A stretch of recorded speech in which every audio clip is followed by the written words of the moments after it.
Okay, hello everybody. So nice to see you all online with me. I'm Dr. Deborah Thompson and I created this lesson that's about One Health. We'll go over what One Health is soon, so don't you worry about that. The title of this lesson is Outbreak, One World, One Health. So let's get started. We're going to go over 4 different terms: One Health, zoonotic disease, mutation, and vaccines. First, what is One Health? It's probably a term that you've never heard before. And honestly, it might have sounded like, a hospital, but it's actually a term that's used for the connection between human health, animal health, and environmental health. It's right where this blue star is. It's the combination of all of this. And some people say the One Health approach is the collaboration or teamwork between people who work with other people, so nurses, doctors, social workers, people who work with animals, so veterinarians, ecologists, and environmental health scientists, so like climate change scientists, water specialists.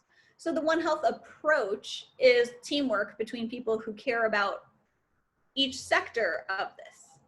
Ultimately, if you're going to remember anything, just remember that One Health is the connection between animal health, human health, and environmental health. And I will be asking you this later on, so just try to remember those 3 parts. Next, we're going to talk about a zoonotic disease. A zoonotic disease, just put simply, is a disease that spreads between different species. And, this mouse represents a whole species, and it could come with a disease that we're not expecting, but you know what? That disease can transmit to people. And sometimes people can give other animals diseases. Now, examples of zoonotic diseases could be this novel coronavirus, the SARS-CoV-2. It could be rabies, right? It could be even the flu, the influenza virus. Now, you might have heard of bird flu before or swine flu before. Raise your hand if you've heard these terms, bird flu or swine flu. Yeah. So when it comes to the flu virus, otherwise known as influenza, that virus mutates so easily. It mutates like boom, boom, boom, boom. And because of that, each year, scientists have to develop a whole new vaccine. We're going to go into that a little bit more later on, but what's really interesting with the flu virus is that we have to look for trends throughout the world, and we have to try to predict in the future what type of flu virus is going to land when and where in the world. So that's what scientists use with models and looking at, like I said, trends. When it comes to rabies, mammals, all mammals can carry rabies. When it comes to the novel coronavirus, the virus that's going around the world and making everybody, physically distant from each other and shutting down economies, the thought is that also came from an animal. Now we're going to go into more detail about how this even came about. How did it come from an animal? But first, let's go over the 2 other definitions. Mutation. A mutation just simply is change, right? A mutation can strengthen something like a virus. A mutation can weaken a virus. Mutations happen in everything: plants, animals, people, bacteria, viruses. If you look at this kitten, you can see that this kitten has 6 toes, right? That's way more than what it typically has. This strawberry is clearly not a normal expected strawberry. So again, mutation is change. Last but not least, a vaccine. It's something that you give to a person or give to an animal. So I'm a veterinarian, and so I give plenty of vaccines to my animal patients because I want to make sure that their body is as strong as possible in order to fight an upcoming germ. So with that being said, do you think a vaccine is given before a germ gets to you or after a germ gets to you? Raise your hand if you can answer that.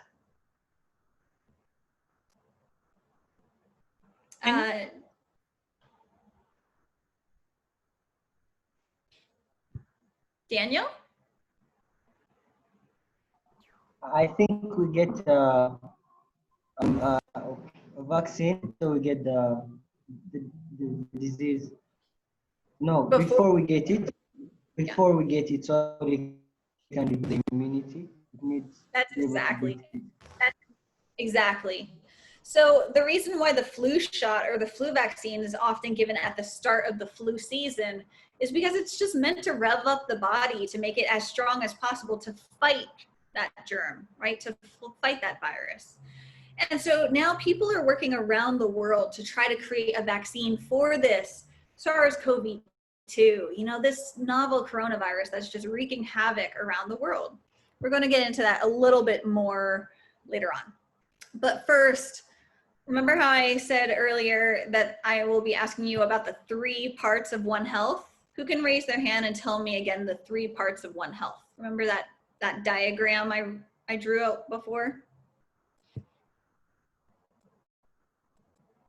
Sean? Animals, humans, and the environment. Perfect. I'm really curious. Do you remember what the One Health approach means?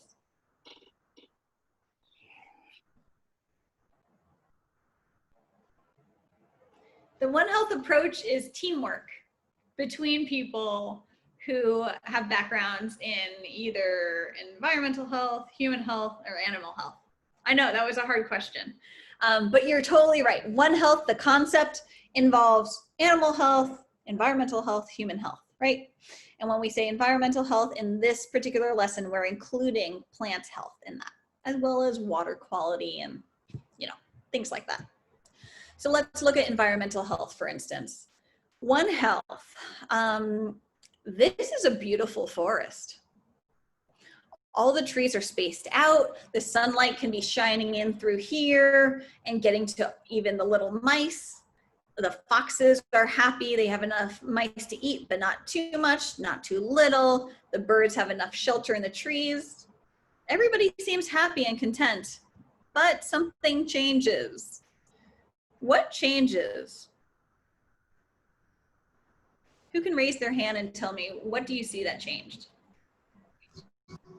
Lucia? Encroachment on the environment. Yeah, so people are coming in, right? There are less trees. Why do you think that there are less trees?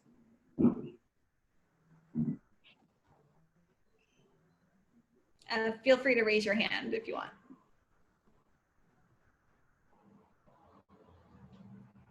So there could be less trees because people are cutting them down, right, for their own shelter, or for fire, right?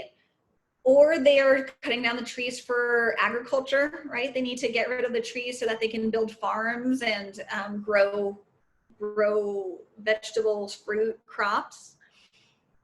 But look at where these animals are moving. This is the exact same amount of animals in this slide compared to this slide, but notice how this is a lot more dense. It's a lot more dense because there are less trees and there's more competition for food and for shelter. That can be a big problem because when there's more competition, that means that there's more stress. And when there's more stress, you can have more signs of illness. And that's not good because some of these animals really should not be so close to each other, especially here. Does anybody remember the term zoonotic disease that we talked about? Can anybody tell me what a zoonotic disease is?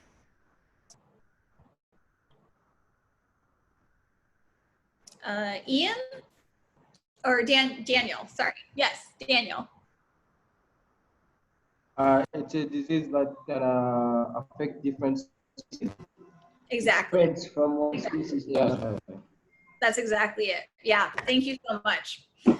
Yeah, so it's a concern. And when it comes to looking at all of the infectious diseases, all of the diseases that transmit between different people, the majority actually come from animals. That's something that we need to talk more about.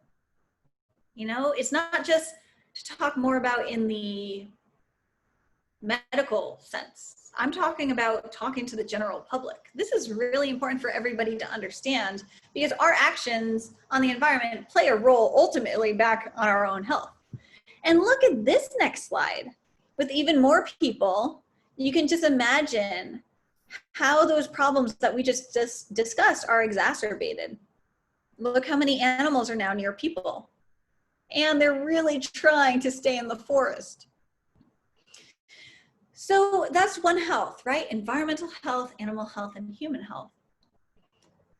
Let's take it one step further. If we get rid of, say, all birds of any kind, owls, hawks, hummingbirds, parrots, whatever birds are in this forest, whatever they are, well, there are going to be some consequences. Can you tell me between this slide and the next, what are the changes that you see? Ready?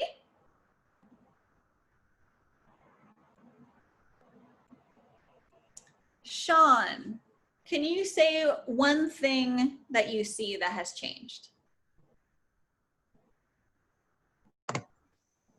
I think the population of mice increased. Yeah. Why do you think when birds are gone, there's more mice? Why is that? Because the birds used to feed on the mice, so now there are no birds to feed on the mice. Excellent. Taking it one step further, there's another carnivore that you see on this slide. Another meat eater that's eating on the mice. Can you identify it? And had the population gone up or down since this slide?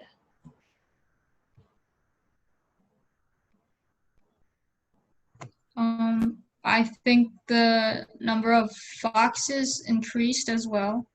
Yeah, perfect. And why is that? Because they have no competition with the birds for the mice, so they have a higher chance of survival. Perfect. Yeah, it's predator and prey relationships, right? It's the food chain, it's the food web. And so that's all about ecosystem health. You change one thing, other things are going to change. But check this out. Maybe Daniel and Julius, you can answer this. What's the big concern in this section of the slide? The number of the proportion of bats to is foxes and rats is not like an even number. I mean, there are more mice. People are coming in more, I think. Because, yeah. So the interesting thing is that the bat number had not changed. That was really interesting. But you did notice for sure that the mice, the mouse population increased, the fox population too. But the concern is, look at all these animals right near people. Yeah. And do you remember that term of the disease that jumps between different species? Do you remember that term? Zoonotic. Yeah, exactly. Zoonotic disease. The last thing to mention is when the birds left, there are less trees. Why do you think that would happen? Now, don't think about the hawks or the eagle. Think about the other types of birds. Why would there be less trees when birds leave? Because the other birds, unlike the carnivorous ones, they are the ones that help pollinate everything. So they used to spread the seeds of trees everywhere in the land. So they actually used to help with the plants to increase their populations. But now, since the birds are not there, there is no way for the tree species to expand. So that means with time, the trees just dwindled in number. More people coming in, effects of deforestation and everything, it completely removed the number of trees. Yeah, exactly. You got it.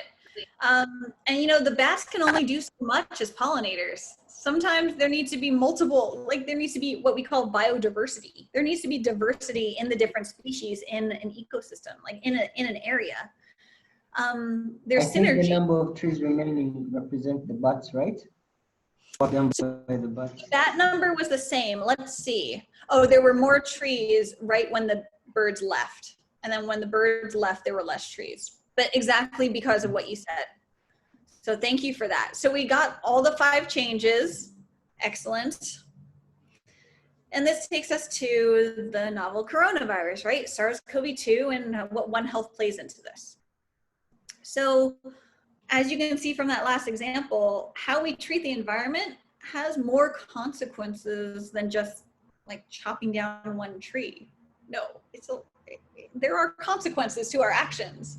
And so because of climate change, because of dirty water, because of deforestation for agriculture production, things like that, we are changing the environment. Animals are getting stressed out. It makes sense, right? And they're trying to move to areas where they can find food, where they can find shelter. I mean, if I was an animal, I would be doing the exact same thing if my home was lost. But that makes them go closer to other species that they're not really meant to be near. It makes them go near people that they're not meant to be near. Sometimes a germ can be in one type of animal and does not affect that animal. But once that germ hops from that original animal to another one, it can be a big problem in that second species. And that's what we're thinking, scientists in general are thinking, that's what happened with the origin of SARS-CoV-2.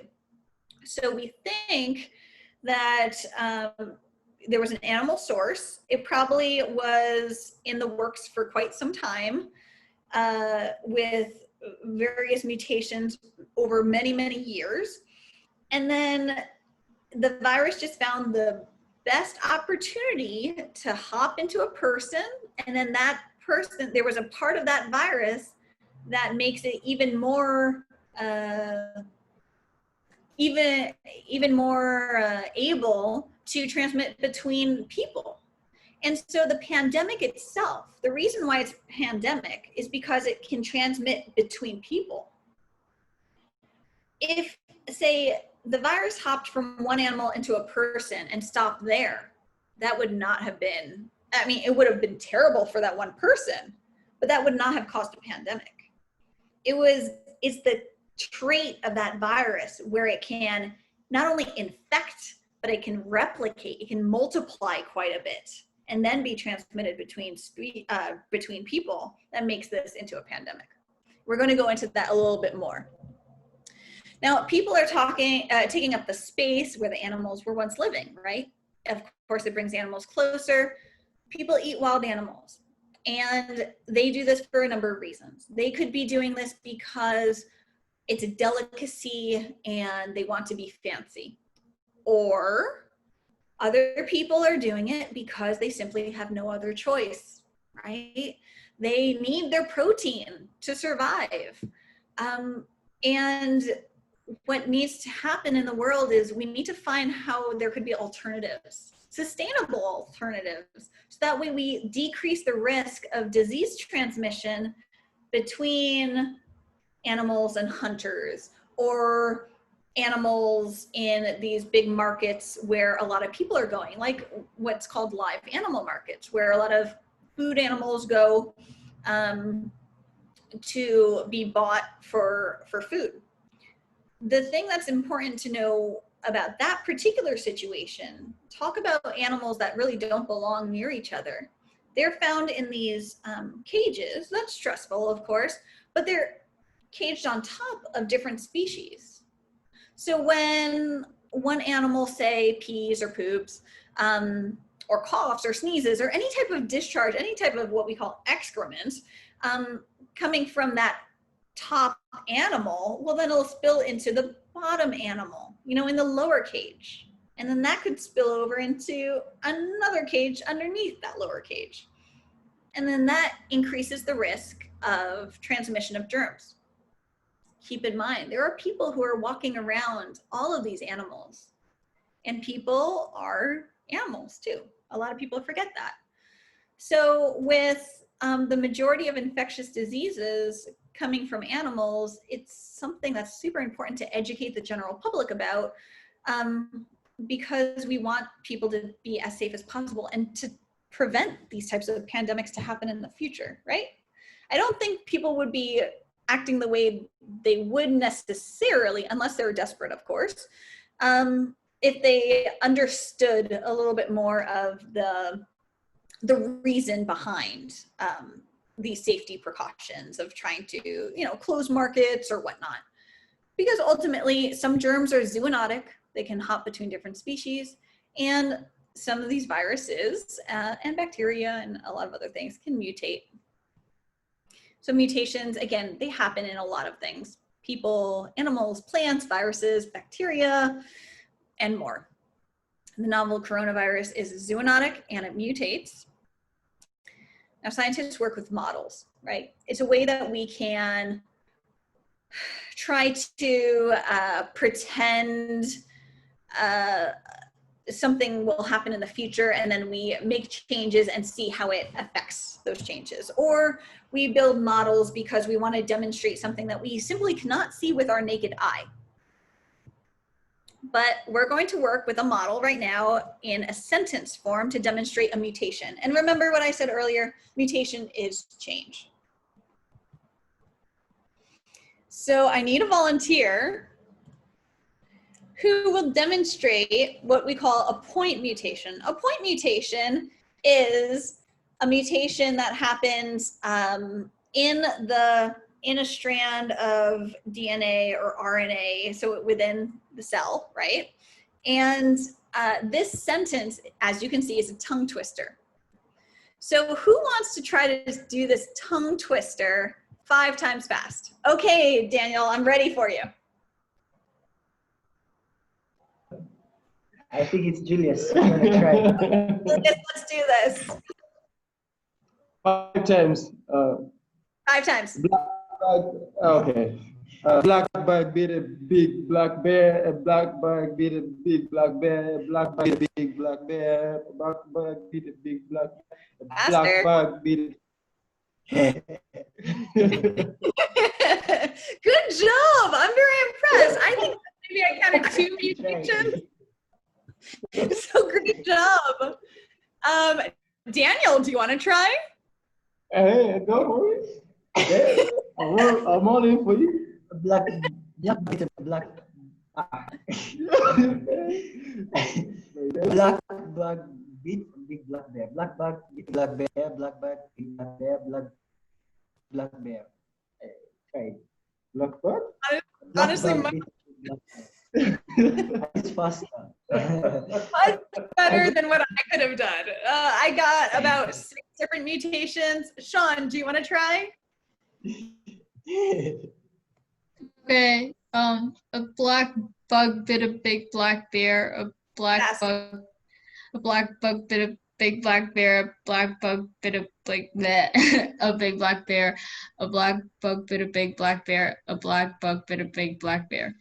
It's so hard, right? It's so hard. And, you know, you're not making these mutations on purpose. They just happen by accident. And when I do this, oh my gosh, I'm terrible. I say something like a back blood blicka blicka. So I add L's all throughout this. And that's an example, adding an L here is an example of what can happen in DNA or RNA. You know, whenever there's replication inside the cell, there's these like little, there are these little hiccups that happen. Either you skip a letter or you add a letter. Yeah, this is what happens in nature. Thank you very much for volunteering for that. Okay, now we need another volunteer.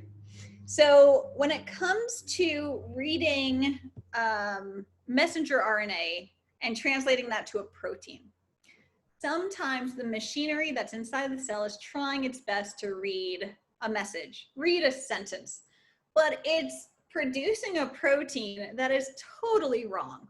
It's not working well at all.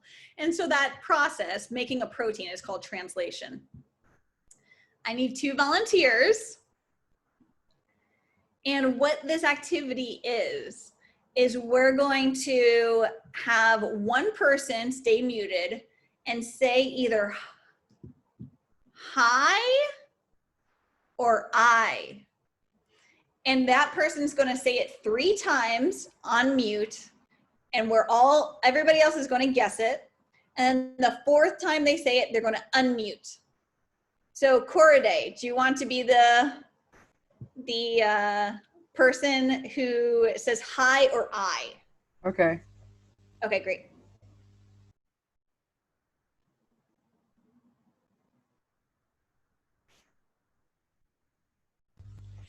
Okay, I'm going to guess this, but what do other people think? Okay, Vanessa thinks I. Sean, what do you think? Hi, okay. Danielle, Julius? I. You think I? You both think I. Okay. What was it, I Corday? think I. So You it's said actually saying hi. You said hi. Yes. Sean Good job. and me. Sean and I. Okay, wonderful. Okay, Ian. Heart or art?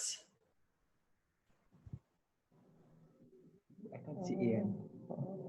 Can you get closer to the How do I camera? see Ian? Okay, I'm gonna say this. Vanessa's not on my team. Okay, neither is Corday. Oh my gosh, nobody agrees with me? Oh my gosh. Okay, Ian, please tell me it was art. What was it? Art. Yes! Hopefully you did not just change it because I asked you.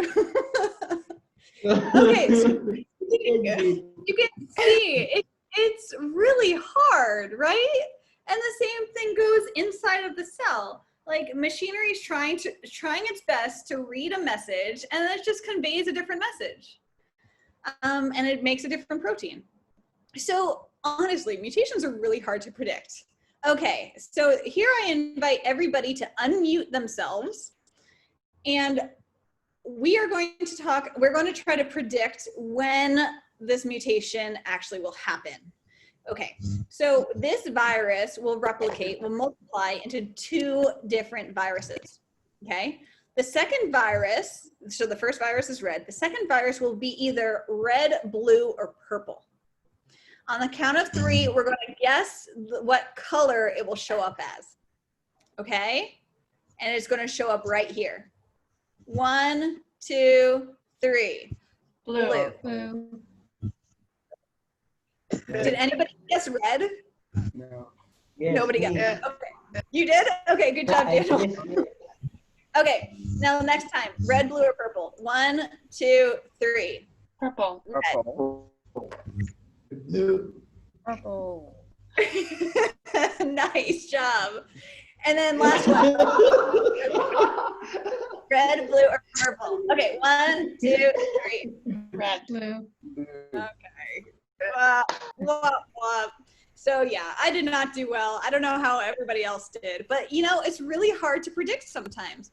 And when it comes to the flu virus, what I was mentioning before, you know, with the vaccine, for the flu vaccine, it has to change each year because scientists are actually tracking these mutations in the influenza virus and the flu virus because it just changes so much. And if we really want to make sure that people stay as healthy as possible throughout the flu season, you have to give a flu vaccine at the start of that season. But that flu vaccine is totally dependent on figuring out where the trends are in that virus and in what area of the world. So really interesting stuff.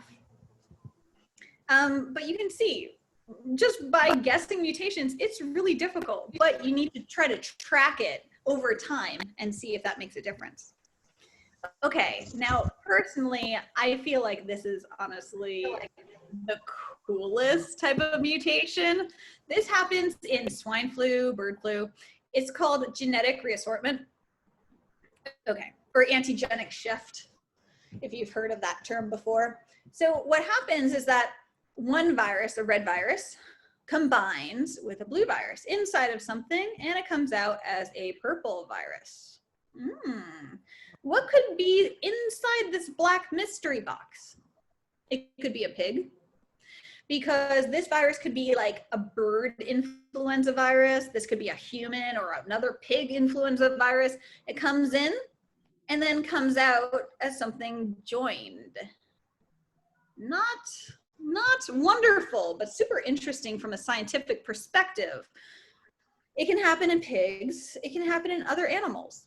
And you may have heard that, you know, this novel coronavirus came from bats, so we have to destroy all of the bats. Well, that's a big problem because bats are super important. Why are bats very important?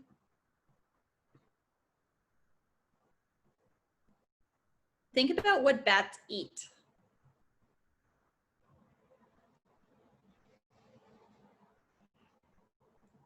So yeah, Sean? Do they help regulate the ecosystem by eating insects? Insects, yes, exactly. What else can they eat? It depends on the type of bat, of course. Ian, yes.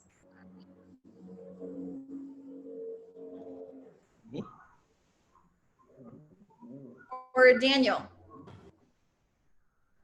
Okay, sorry.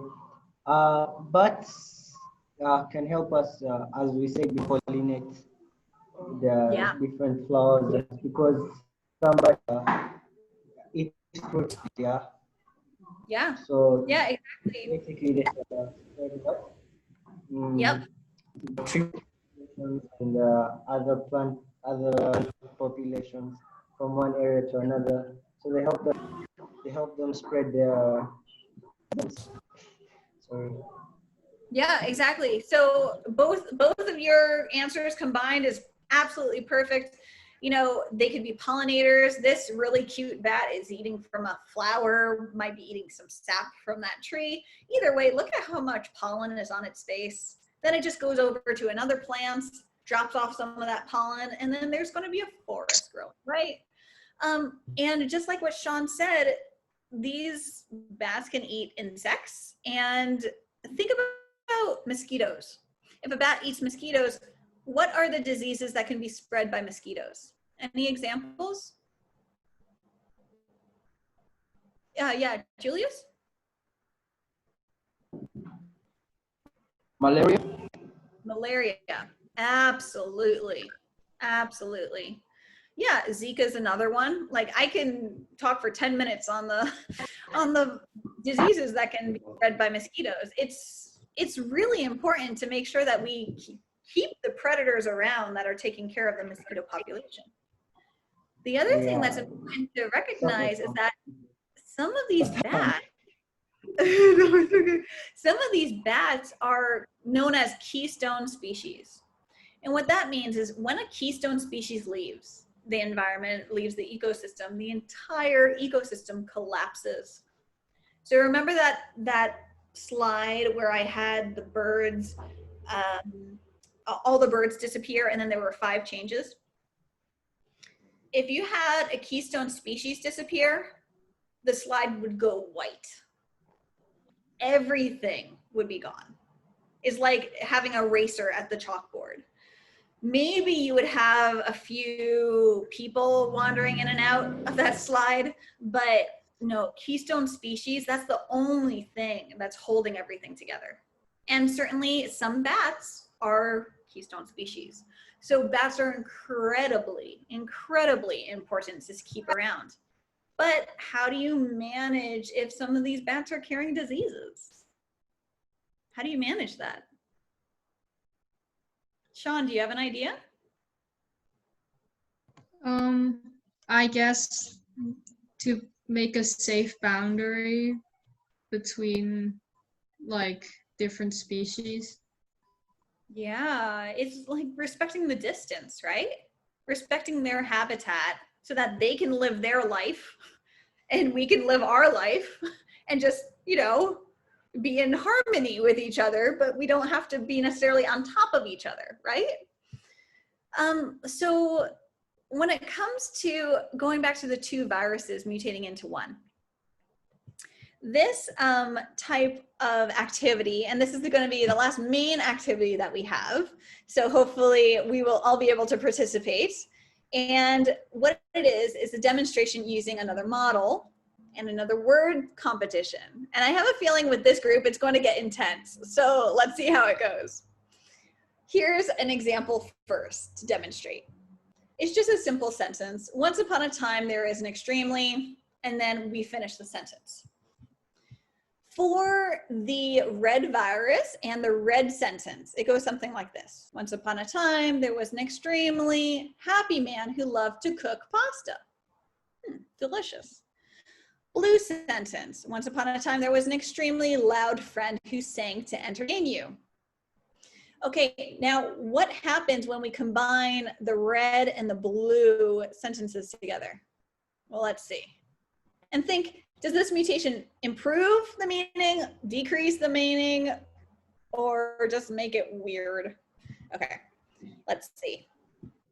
So the purple sentence. Once upon a time, there was an extremely happy friend who loved to entertain pasta. Okay.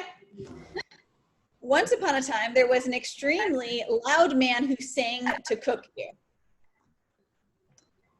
So does this sentence, this second sentence, is it better or worse or just plain weird? Does it just change? I don't know. What do you think, Julius? Second one. What do you say? Once upon a time, was an extremely loud man who sang. It makes more sense because you can sing when cooking, I guess. Yeah, okay. I like that. But it doesn't cook for you. The person's cooking you. So. Oh, yeah. I know about you. To be fair, in some cultures, it's okay to cook. So when it comes to sentences, what we have to do is we're all going to go on the chat box and write down once upon a time there was a, and then in capital letters, let's all fill in this sentence. Okay, I'll leave a minute for that.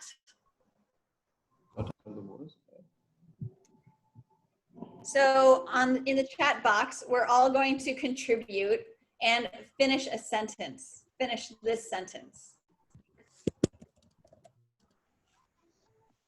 There was a what? There was a. I don't know. Nobody look at mine. Here, I'll stop sharing. Okay, Oh, nobody look at mine and see. Nobody do their own. Copy and paste.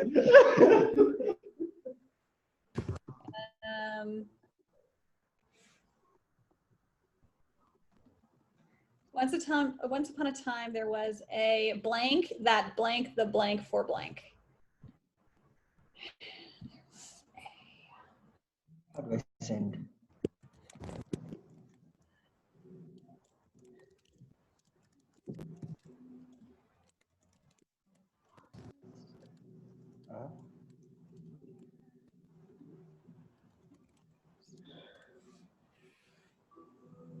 Okay, it looks like we have a bunch of entries. I'm gonna share my screen again since I already entered my own submission. So to read them out, Daniel said, once upon a time, there was a loud man who cooked pasta for me. Well, that was much nicer. Okay. Corday said, once upon a time, there was a pretty somebody who liked to dance salsa. Okay, very good. Vanessa said, once upon a time, oh, pretty girl. Okay. Once upon a time, there was a loud car that broke the bridge for entertainment. My. Okay. Once upon a time, there was a road that crossed the forest for kilometers. And then Sean said, once upon a time, there was a puppy that fetched the toy for his owner. Very nice. Okay, so what we're going to do right now is mix and match some of these sentences to just get like the most absurd sentence there is. Who wants to try?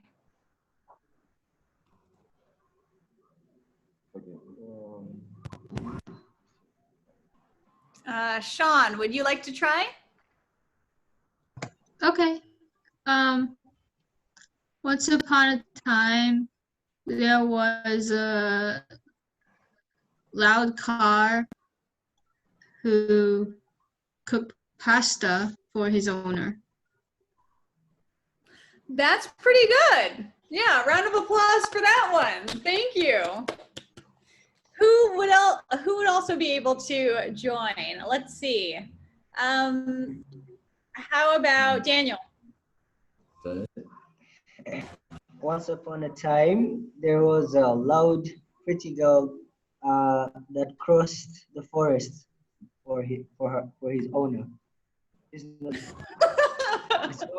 Okay, So, that's getting more absurd. Very good. yeah. And Paula, would you like to join and say a combined sentence?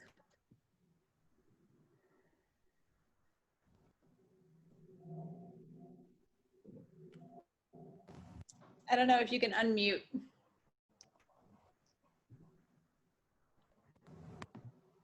Or Ian, would you like to?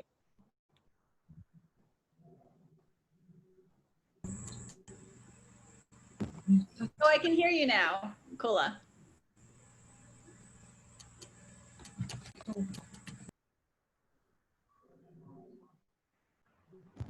Oh, no, I cannot.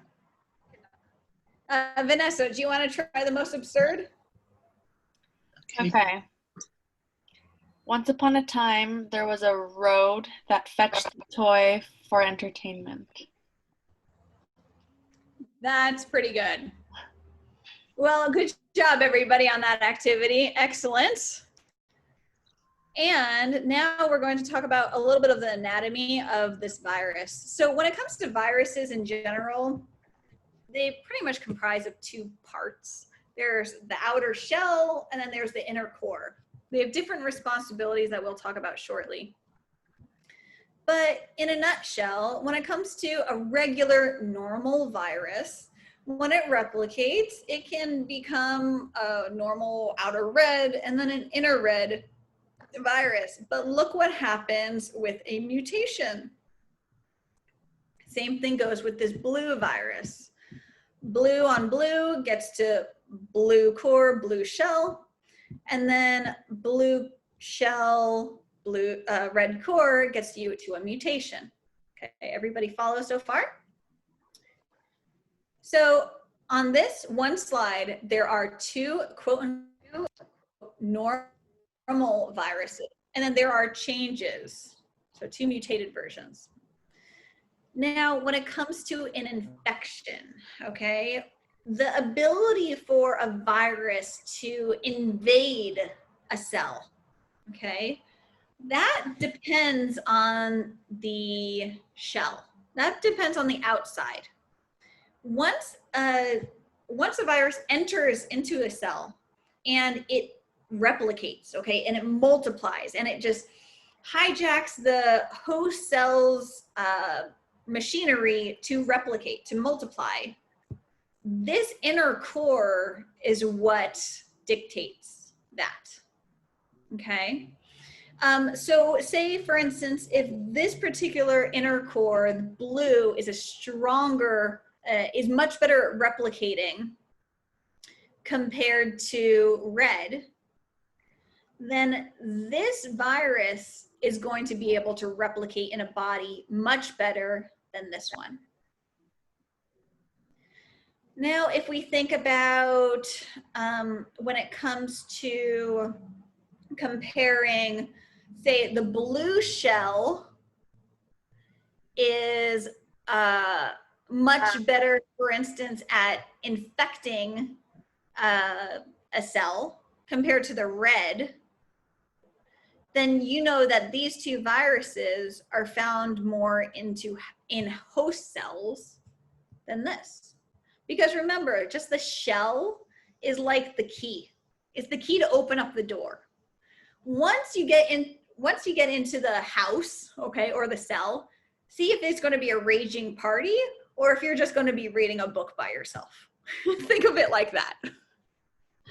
And so it comes down to those two main components. When we're talking about the novel coronavirus, the SARS-CoV-2, unfortunately, it can invade cells, it can infect cells very easily, and it can replicate very easily. So it can be a big problem, and that's why it is a big problem. Okay, so now everybody, I lied to you before, this is our really last main activity. Let's all choose a set of numbers and write them down on a piece of paper, or just remember, you are going to be either in team 1 and 2, or team 1 and 4, or team 3 and 2, or team 3 and 4. Everybody get their numbers? Okay, you can only choose one of these sets of numbers. Okay. So going back to infection and replication. See where your numbers fall. So for team 1 and 2, compared to team 1 and 4, remember the core, excuse me, the core is responsible for the replication. Depends on if you're going to be throwing a massive party or sitting by yourself reading a book, right?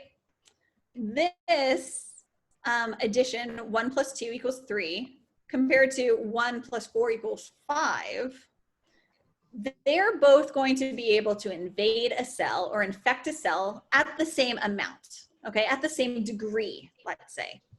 Now, the key doesn't really fit very well in the door, but there's a way in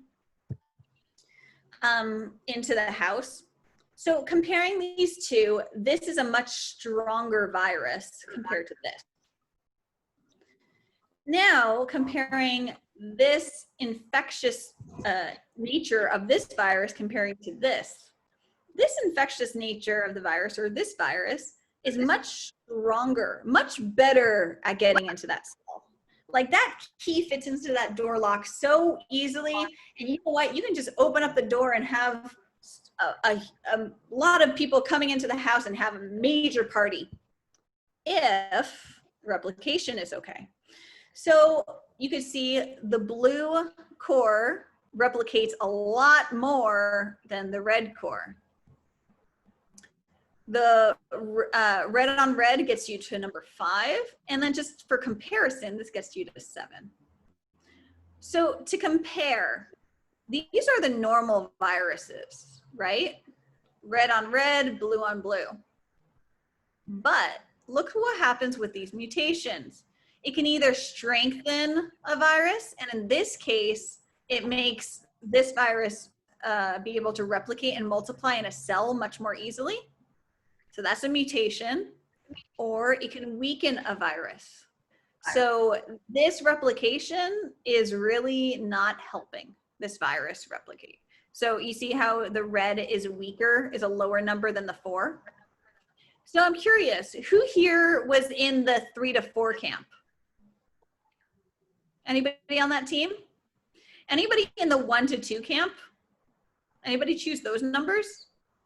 Yeah? Okay, so you choose the weaker, you chose the virus that ended up to be the weakest out of all of them. How about the 1 to 4 camp? Yeah? So Corday, you were technically like a normal type virus. And then anybody with the 3 to 4, or sorry, 3 and 2? Yeah, so you were also considered a normal virus. Okay. Good. So now we're going to talk about how we can protect ourselves today from the virus. Hopefully most of you know this, but let's just review. It really comes down to human health and environmental health. Wash your hands for at least 20 seconds with soap and water. Cover your cough and sneeze with your elbow, and we're going to go over that shortly. If you do cover your sneeze with a tissue, please throw out the tissue in a lined trash can and then wash your hands for at least 20 seconds. And if you're teaching your little sibling or your child about how long to wash your hands, you can sing the ABC song. You can sing Happy Birthday twice to get you to 20 seconds. Do not touch your nose, mouth, or eyes with dirty hands. Only touch the nose, mouth, and eyes with clean hands only. Definitely take care of the environment. Environmental health is very important, and keep your distance from other people outside of your household until otherwise told to do so by public health officials. Now, with that also, if you are sick, definitely call your physician, call your human doctor. And also, besides trying to stay away from your family members while you're sick, also try to stay away from your pets, because we don't yet know truly the transmission between animals and people. We do recognize, scientists do recognize that certain animals are more prone to getting this virus than others. So just play it safe and keep your distance from your pets if possible. Now, this is a short video from Mythbusters, which is a phenomenal program from the Discovery Channel. And these two scientists sneeze food coloring. Do not do this at home. I do not recommend it. But it shows you how far a sneeze can travel. And it can also show you how there are different techniques used to help prevent spread of germs. Let me know what you learn after this. That's one. Yeah. Oh, there's another one coming. For each style, they're going to unleash a sample of 3 sneezes. Oh, it looks horrible, doesn't it? I look like a vampire. Ah. Adam's face is a picture, but it's the canvas that tells the real story. I see spots up to 8 feet away, dude. Yeah, it did spread quite a lot, but there's a lot of markings here. So I'd say single hand, not so good. Yeah, not so good. Not so good, and then some. Even with his hand directly in front of the oncoming sneeze, Adam can't begin to contain the explosion. Now, I'm pretty clear sneezing into your hand is meant as a courtesy to those around you to keep from spreading your germs onto them. And as far as I can see, it's quite effective at doing exactly the opposite. I noticed there's almost no red dye on me at all, and crap loads all around me. If I was on a subway, I'm Typhoid Mary. With the hand getting the thumbs down, can the elbow do any better? To find out, it's over to Jamie, and he'll be sneezing in green. Now, we wait for the sneeze to take effect on Jamie's Who's nose. Slowly, it irritates the cilia inside. And with the cilia salivating,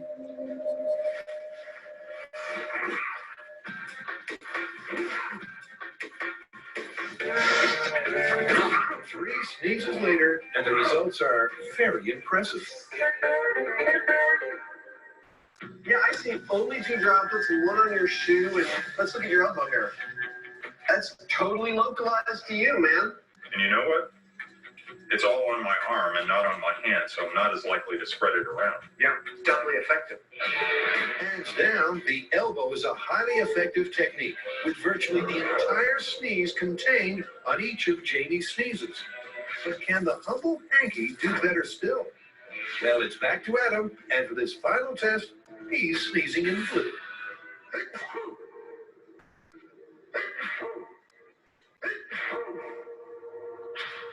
How did we do? I see a tiny dot of blue there. At first, it seems like the hanky may be victorious, until I see some on the hanky. And look, it's penetrated all the way to both sides. It's penetrated both sides, and perhaps most damningly, it's on my hands, ready to spread to the next person whose hand I shake. The sneeze seeped through the hanky, contaminating Adam's hand, making it a pretty poor technique. And it gets worse. Let me make one more thing clear about this hanky I'm holding here. Imagine, achoo, you sneeze in it all day long. You keep on putting it in your pocket, pulling it back out, giving people change from your pocket, handing them your pen, handing them your phone, talking on your phone, spreading germs. Yeah, it's not just a Rorschach test, it's a petri dish. Okay, anything surprise you in that video? Or something that you're not surprised with? Any comments, any thoughts?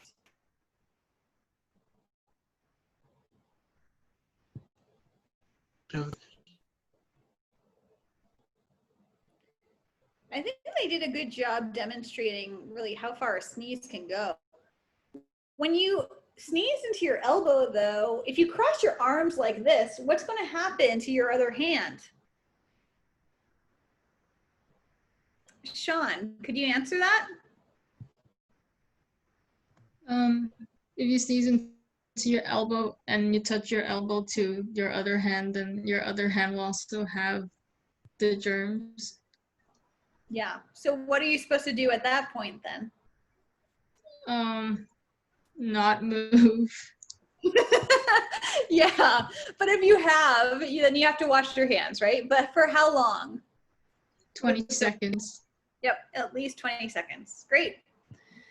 So we talked about how we can protect ourselves today and protect our families today, but how can we protect ourselves in the future? And that's what scientists all around the world are trying to do right now, and they're working at a One Health approach. Do you guys remember what that One Health approach means? We already know One Health means environmental health, animal health, and human health. What does the One Health approach mean?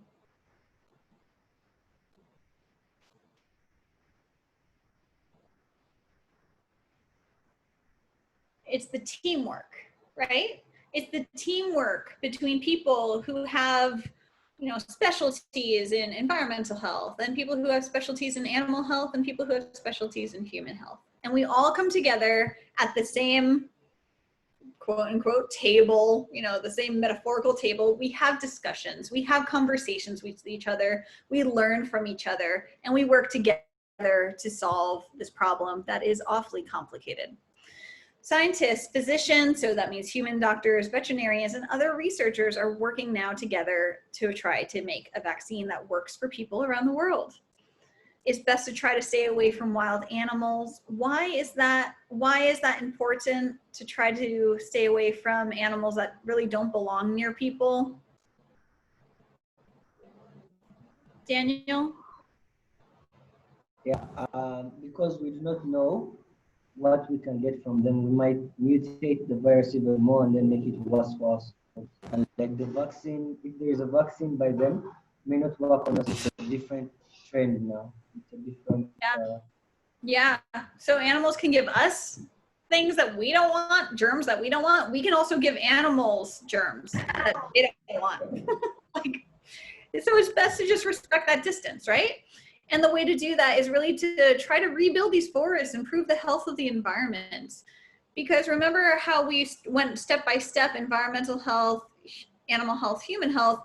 The one thing that led to that whole cascade of the birds leaving and then those 5 changes, it really came down to us cutting down the trees or having trees lost from another reason because of climate change or insufficient water or things like that. So we are related.